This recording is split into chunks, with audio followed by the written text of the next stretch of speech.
Children of the Longhouse by Joseph Bruchac. Chapter 7. The Council Meeting.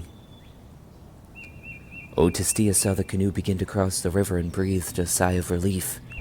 She walked back up the hill toward the Longhouse, not wanting her brother to know she had been up before dawn, watching to see if he would come home safe and well. It was not easy always being the responsible one. At times, Stia wondered how her mother could remain so calm when having to deal with the foolish things that men always do. But this was not the time to think about the foolishness of men. Today there was something important to do. She began to walk straight toward the big longhouse, where she knew her mother and the other women were waiting. When Stia reached the village, she saw that she had almost been too late.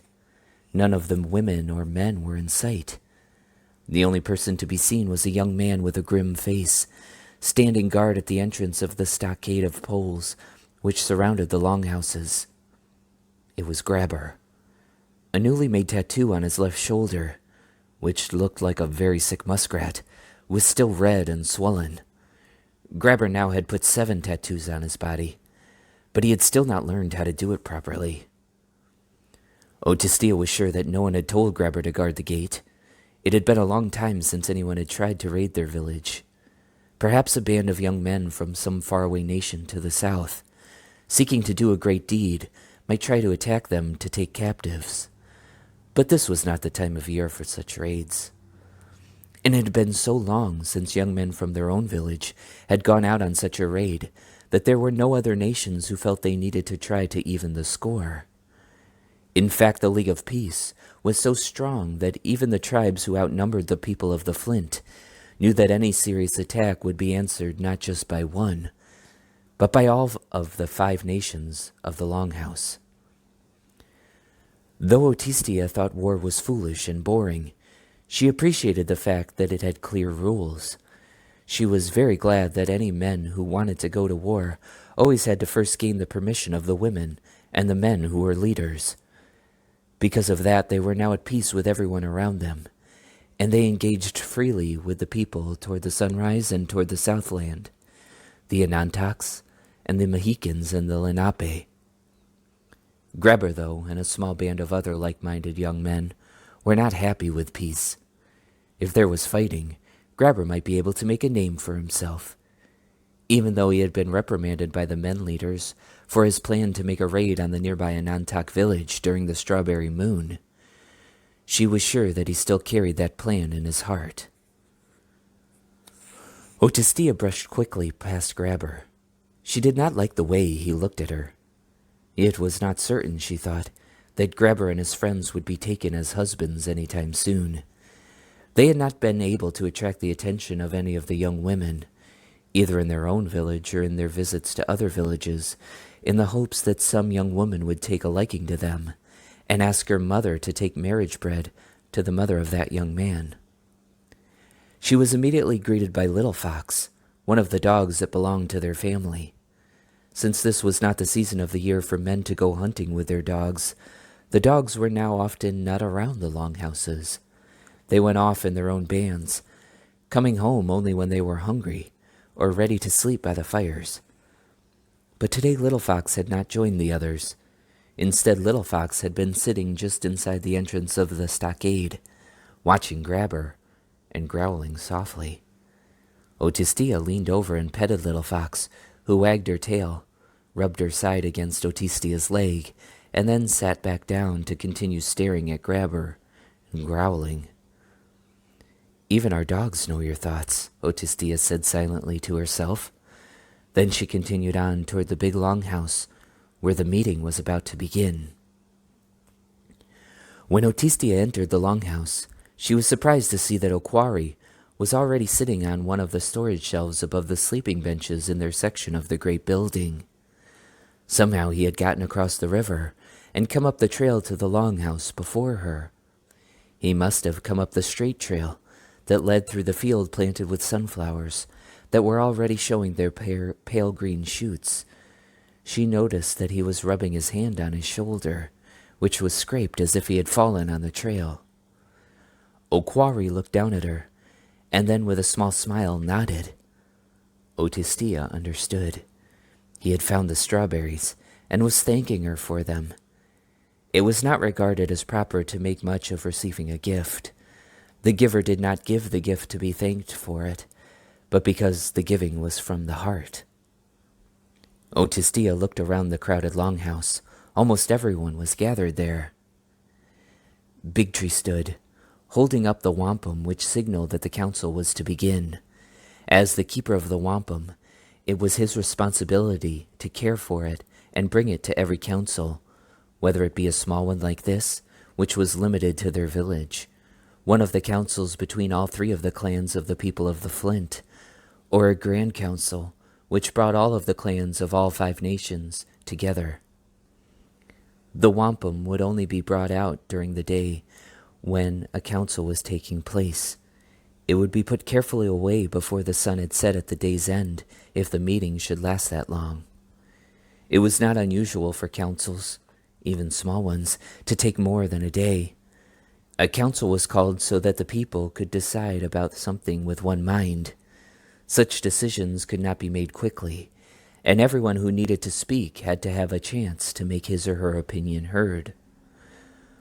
Otistia's eyes were drawn to the wampum as her uncle held it up, draped across his upheld palm.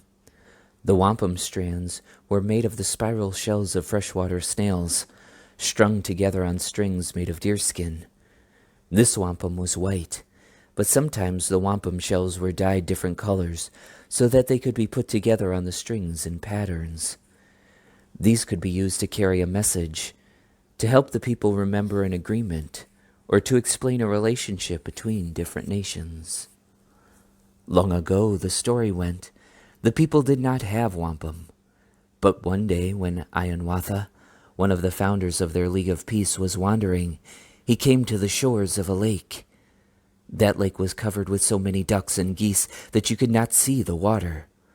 When Ianwatha came out of the forest, he startled the birds and they all flew up. They flew up so quickly that they took all the water from the lake with them. The lake bed was covered with shells, which Ianwatha picked up and tied onto rawhide strings. That was the first wampum. Otistia made her way through the people to climb up and sit next to Ohkwa'ri on the shelf above the sleeping benches.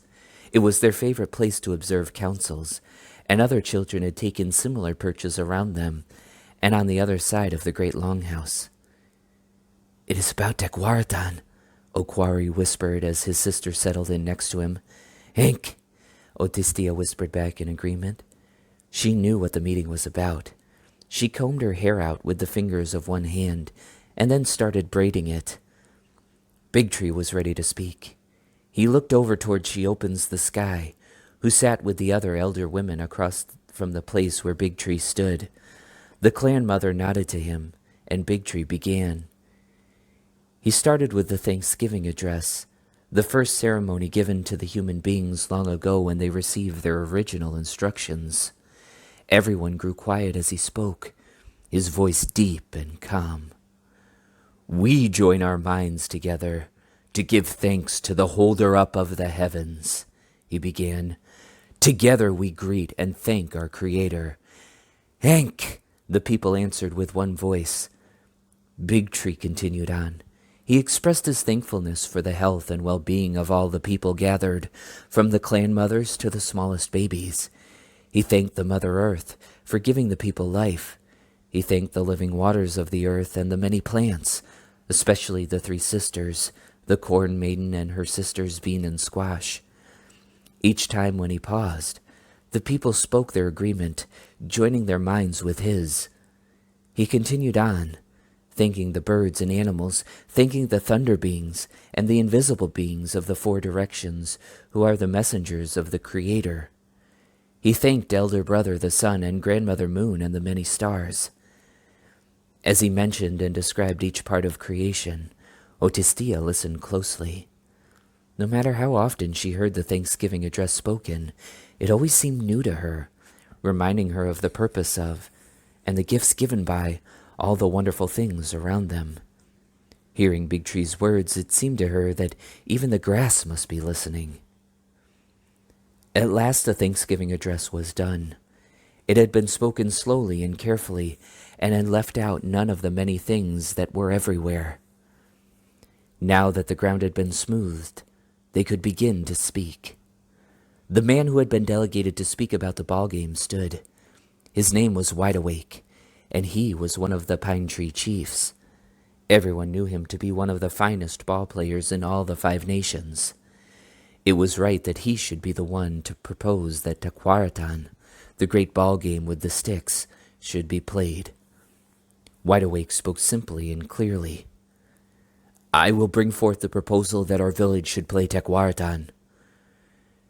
It would be done for our elder Thunder's Voice, who is very ill.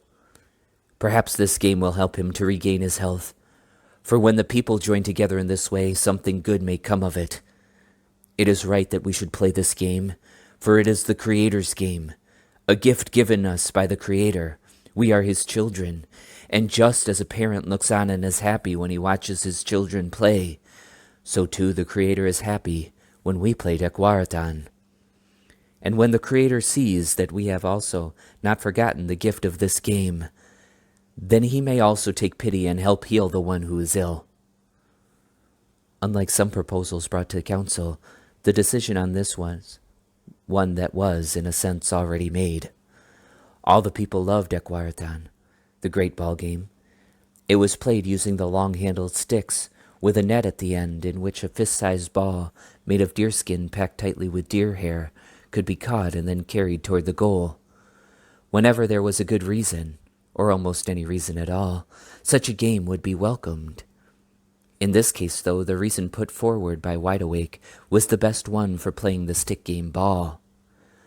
Stia knew that there were many ways to help heal someone who was sick. One way, of course, was by using the medicine plants. When an older person's bones were aching, for example, or they felt certain kinds of pain, then a medicine made of willow bark would help take that pain away.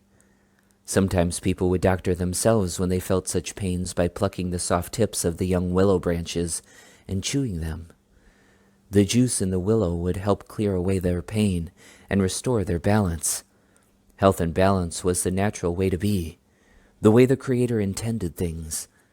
Everyone knew that. But healing often required more than just a simple medicine that one would drink or eat and rub like a salve onto one's body. That was because some sicknesses came to people because they were sent to them. If a hunter failed to thank the animals properly, then the animal spirits might send sickness to him. To heal such sickness would require not just medicine, but also the right ceremonies and words of apology. Also, although Stia hated to remember it, there were sometimes people whose minds grew so twisted that they deliberately sent sickness to others. Their jealousy and their bad thoughts gradually grew worse and worse until they had no love for other people, even though they might pretend to be normal human beings. Some of those people became witches and would bring death even to members of their own family.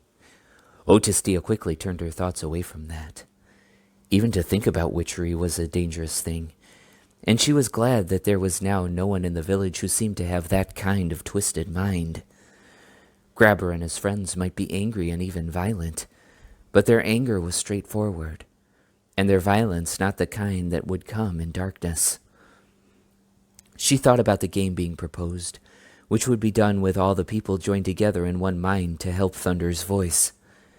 That was another way to help bring healing. When they played Ohkwa'ri as a sacred game, it did not matter which side was first to score 3 goals by hurling the ball so that it struck the post at their opponent's end of the field. What mattered was that the sick one, in this case the old grandfather known as Thunder's Voice, should know that the game was being played for him, in the hopes it would bring him back to health and strength once more. To see the people doing this for the benefit might clear away the clouds of depression that hung about the elder's head. It might wipe away the tears that had clouded his eyes since the death of his wife during the coldest part of the past winter. It might help him decide that it was not yet the time for his spirit, too, to take the long walk up the sky road to join those who had gone before him. When Wideawake finished saying what he had to say about the game, he sat back down. Others stood to speak, each of them offering their own carefully expressioned reasons for the playing of such a game. Stia looked across the longhouse to make out the bent-over form of the old man, Thunder's voice. He was sitting on his bench, farther down the longhouse, though he did not seem to be listening to the words spoken, many of which spoke of him as a beloved elder whose health and happiness were important to all the people. Stia noticed that he seemed to be sitting a little straighter than he had the day before, and that he did not seem to be leaning quite so heavily on the carved cane in his hands. As the discussion went on, Stia looked over at Ohkwa'ri. He was leaning eagerly forward, wanting to catch every word. It was not just that the content of the words spoken was good, it was also the way they were said. Two Claws, a tall, broad-shouldered man with a pattern of two blue lines tattooed down his face from his forehead, around his right eye, and to his chin, was now speaking. Those lines stood for the scratch marks made long ago on his face when he was attacked by a mountain lion and killed it. The scratches had healed, but the tattoo remembered his brave deed. Two Claws was also one of the Pine Tree Chiefs, and had himself been a great ball player, though his legs were slower now than since they had lived almost 50 winters. "The hawk needs 2 wings to fly," Two Claws was saying. "Now this elder is like a bird who has lost 1 wing. His heart is on the ground, and it cannot lift up into the sky to come close to the sun. A bird which cannot fly is unable to sing, and so his voice has grown quiet. It is right that we the people should lend him a wing. We should do so in a spiritual way by playing this game, so that he will know our love and our caring. He will see our people of all ages playing Dekwaraton in a way which is meant to bring him back to a good mind and a happy spirit. Then he may feel his wing return to him, and with 2 wings he will be able to lift himself again from the ground and sing and feel the joy of life." Stia smiled as she saw in her mind that healed hawk, which was the spirit of Thunder's voice, fly again in balance. She noticed that the old man was sitting quite straight now, and that he was no longer staring off into emptiness. His eyes were on Two Claws as he spoke. Even before the game was played, it seemed, healing had begun. Although the discussion went on, when the time came to make the decision, the council spoke as one voice. "Hank," they said, "we will have Dekwaraton." Then Big Tree set the course. "The game will be played tomorrow. It will begin here in the center of our village, and the goals will be set as we have set them before. The field will extend toward the sunrise in one direction and toward the sunset in the other. Each of the marker posts set at either end to mark the edge of our village will be a goal. The 2 sides will be these. We will not divide into sides by clan. Instead, we will put the young men, those who do not yet have any children, on one side, and the old men, those who have had at least 1 child, on the other. So it will be. I have spoken." "Hank," said all the people gathered, again voicing their agreement as one. Stia turned to her brother, expecting to see a smile on his face. He was a fine player of Dekwaraton. But Ohkwa'ri was looking over at Grabber and his friends, and Stia realized why. How could her brother enjoy a game in which he was on the same team as Grabber's group?